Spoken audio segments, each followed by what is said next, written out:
Lep pozdrav. Pred vami stojim zato, ker se je vlada danes seznanila z stanjem in razmerami na letališču Maribor. In prav je, da bom rekla o dveh dokumentih, ki sta bila sprejeta, seznanimo javnost. V prvem, kjer sem že povedala, da se je vlada seznanila z stanjem in pravzaprav edino možno rešitvijo za to, da letališče obratuje še naprej, zelo jasno v tem gradivu navedeno, zakaj je pravzaprav ta možnost, ki jo bom kasneje razložila, edina zakonita. Nismo se danes obračali nazaj in spraševali, zakaj je pravzaprav bil tako slab partner, kot je bil izbran za najem letališča bil izbran.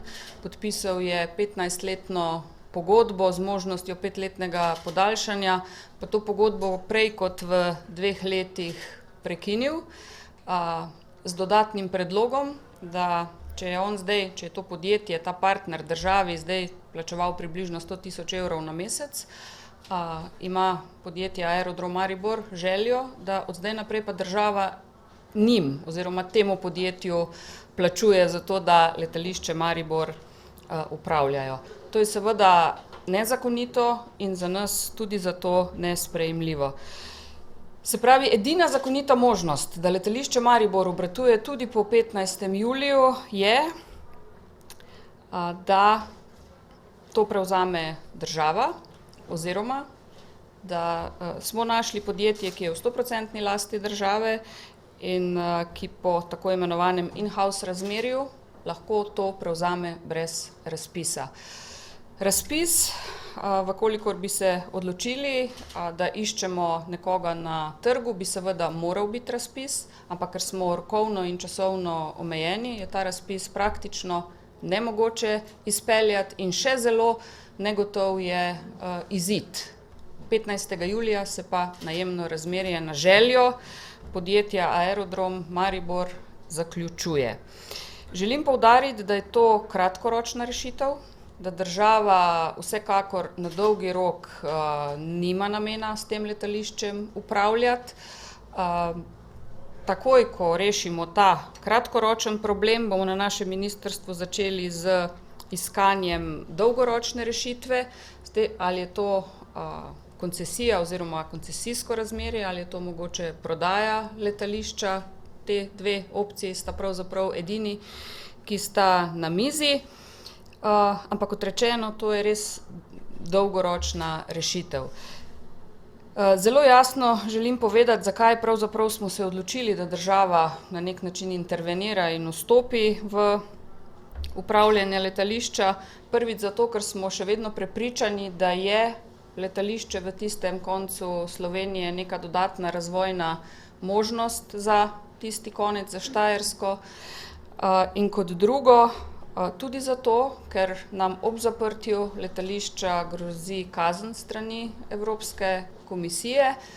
Težko danes povem višino te kazni, lahko se zgodi vračilo ali pa zahteva za vračilo celotnega zneska, lahko se zgodi zahteva za nekoliko zmanjšan oziroma sorazmerno nižji znesek. Tako da po naših ocenah se tukaj pogovarjamo nekje med 5 in 10 milijoni evrov. Dejstvo je, da s tem, ko država prevzema nase upravljanje tega letališča, prevzema nase tudi stroške upravljanja tega letališča. Po naših ocenah bo to v letošnjem letu stalo približno 300 000 evrov, v naslednjem letu pa spet po naših ocenah približno 700 000 evrov. Tudi akt družbe DRI, se pravi akt o ustanovitvi, je bil dopolnjen z dejavnostmi, ki so potrebne za to, da bo Družba za razvoj infrastrukture lahko upravljala z letališčem, tako da so zdaj na naši strani pravzaprav izpolnjeni vsi pogoji, da DRI lahko začne tudi z ostalimi postopki. Med te postopke seveda, bom rekla, spadajo tudi iskanje primernih zaposlenih.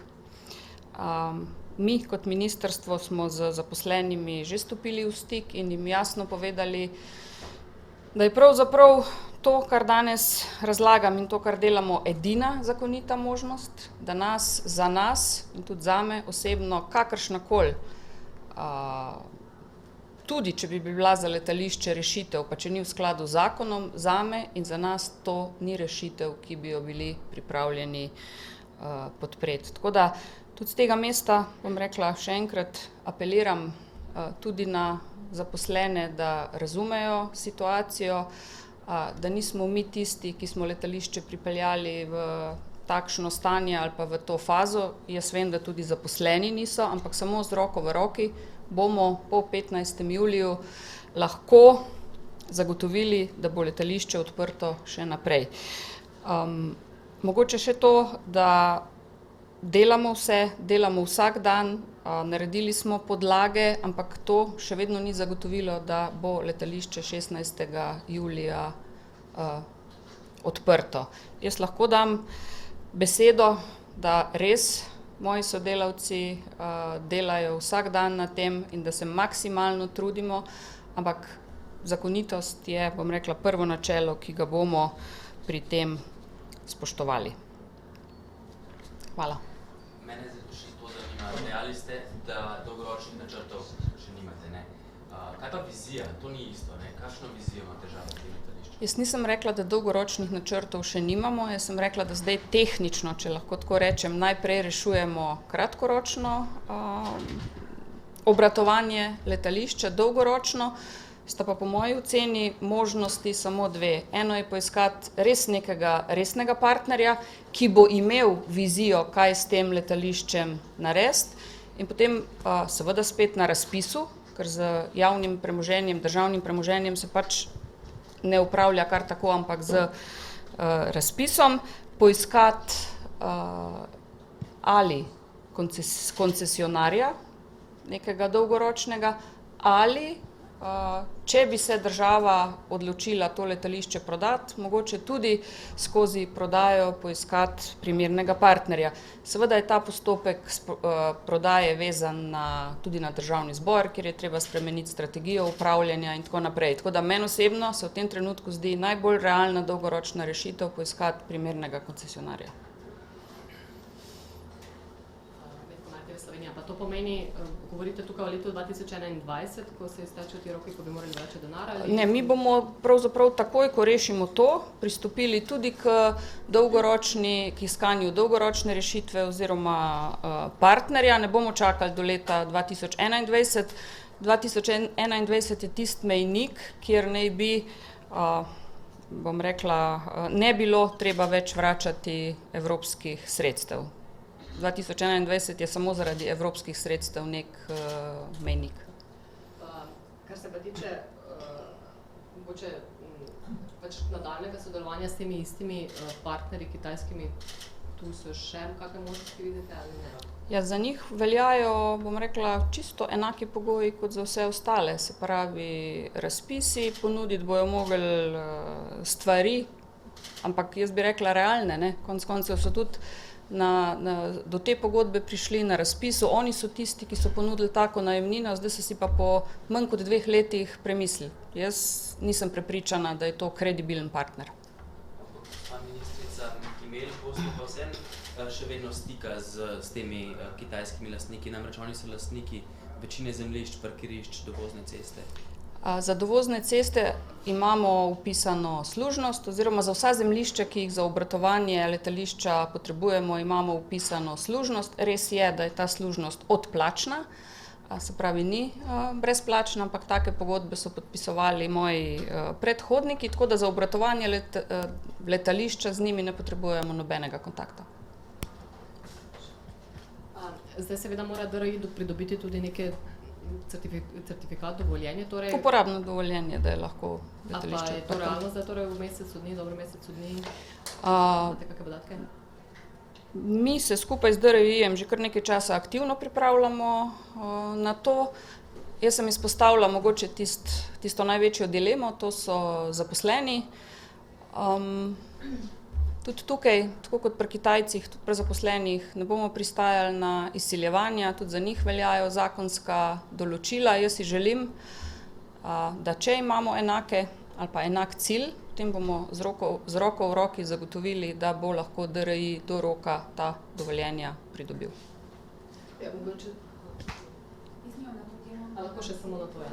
Kar se tiče mogoče kadrov, kakšni pa so načrti pravzaprav z njimi? Torej, kaj bi oni pravzaprav v tem času, nekem prehodnem, verjetno, predno prišlo tukaj pravzaprav počeli? Nobenega, zakaj prehodnega? Če je naš cilj, da je to odprto po 16. juliju, torej ni prehodnega obdobja. Se pa sprašujem, če, bom rekla, ne bojo sprejeli ponudbe DRI-ja, ki še enkrat mora biti v skladu z zakonom, kaj bodo 16. julija počeli? Ker delovnega mesta na letališču Maribor nimajo več, ne? Kar pa se tiče mogoče teh njihovih pač pomislekov, kar se tiče odpovedi oziroma pač nekih odpravnin, tu pa ne vidite načina, da bi nekako prišli skupaj? Nisem rekla, da ne vidim načina, jaz sem rekla, da bo treba te stvari reševati v skladu z zakonom in da upam in verjamem, da to razumejo tudi zaposleni. Skratka, naš interes je, da najdemo skupen jezik in da dobi DRI dovoljenje za upravljanje tega letališča. Gospa Bratušek, mogoče še na drugi tir, glede na to, da je to tudi ena pomembnejših tem, ki jo izpostavljate na pobudi Tri morja. Zdaj ravno kar imajo na 2TDK-ju briefing, kasneje je predvidena tudi neka izjava, pa me zanima, včeraj so kolegi z RTV-ja posneli, če se ne motim, madžarskega ministra oziroma nekoga iz madžarske vlade, ki je povedal, da so že zelo resno pri dogovarjanju z trškim pristaniščem, torej da so nas čisto odpisali, kaj to pomeni pri sodelovanju Madžarske kot zaledne države, jih res ne potrebujemo, se pogovarjamo s kom drugim in ali drži, da naj bi nam tudi EBRD bila pripravljena ponuditi okrog 140 oziroma posoditi okrog 40 milijonov evrov, kaj to pomeni, imajo oni boljše pogoje po vašem kot EIB, kako sploh to komentirate in kako potekajo vse aktivnosti za gradnjo?